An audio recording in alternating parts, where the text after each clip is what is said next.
Have you ever really stopped to think about how your brain does it? You know, how it manages to plan for a future that doesn't even exist yet. How it chooses some far-off reward over something you could have right now. It's a fascinating puzzle, so let's dive in. I mean, we've all been there, right? That shiny new gadget is right in front of you. You can touch it. You can feel it. The house? That's like years away. The mental gymnastics that let you walk out of that store and stick to your budget, well, that's one of the most powerful abilities we humans have. And there's a name for this superpower. It's called cognitive control.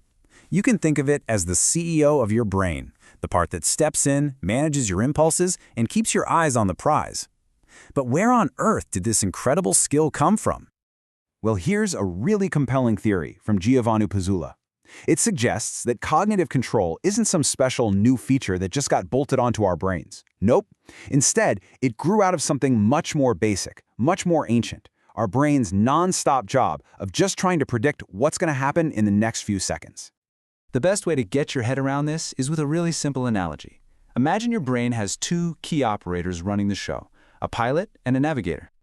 So you've got the pilot who's actually flying the plane, hands on the stick, dealing with turbulence, responding to everything in real time.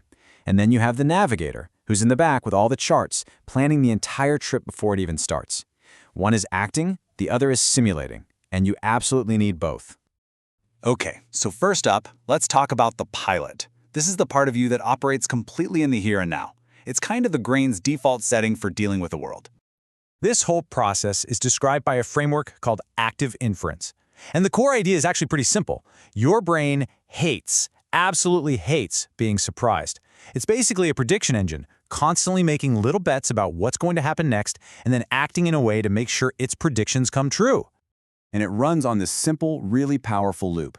Your brain predicts that if you turn a doorknob, the door will open. So you act on that and turn it. Then you perceive the door opening, which just reinforces your little internal model of how the world works. That's the pilot's job, all day, every day. And this is where it gets really cool. Our brains evolved this incredible new trick.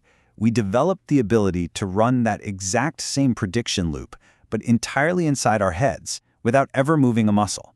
This is where the navigator comes in. The source material calls this the covert loop. Your brain basically hits the pause button on real-world actions and sensations so it can run simulations. It can ask, what if I do this? Or what if I do that?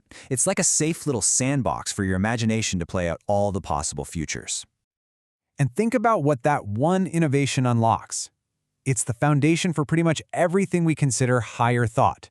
Planning, imagining things, making complicated decisions, even just learning facts about the world. It all stems from this ability to simulate. Okay, so you have the navigator in the back, drawing up these brilliant, detailed plans. But how do those plans actually get to the pilot, who's busy dealing with the here and now? How do they guide the action? The way it works is that the navigator's best simulation, the winning plan to save for that house, becomes what scientists call a prior. Just think of it like a strong, preset goal that gets loaded into the pilot's dashboard.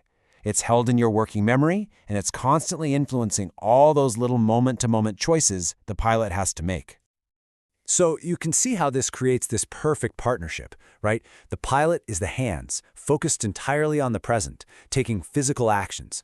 The navigator is the mind, living in the future, running those fictive or imaginary actions. One generates the plan, the other executes it. But it's not a dictatorship. This is totally a two-way street. As the pilot is out there acting in the world, it's sending back crucial intel. Hey, saving money is way harder than we thought. Or, look, this new opportunity just popped up. And all that real-world feedback allows the navigator to constantly tweak and update the master plan. So all of this, it all builds to what might be the most profound and mind-bending insight of this entire theory. The idea that our thoughts are just a form of action that we keep inside.